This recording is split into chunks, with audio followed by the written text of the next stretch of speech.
喺2024年嘅尾聲，灣區同 Central Coast 地區遭受咗一波寒流。2025年初氣溫將逐漸回暖。據國家氣象局稱，星期二嘅氣溫會維持喺較低水平，但係比平時暖一啲。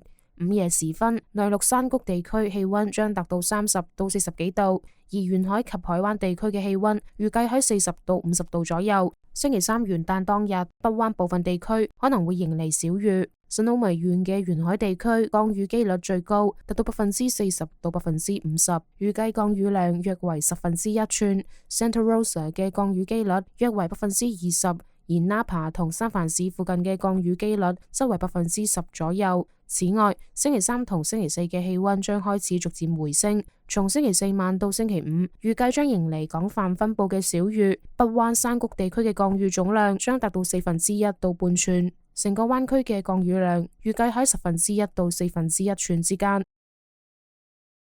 天下衛視記者編輯報道。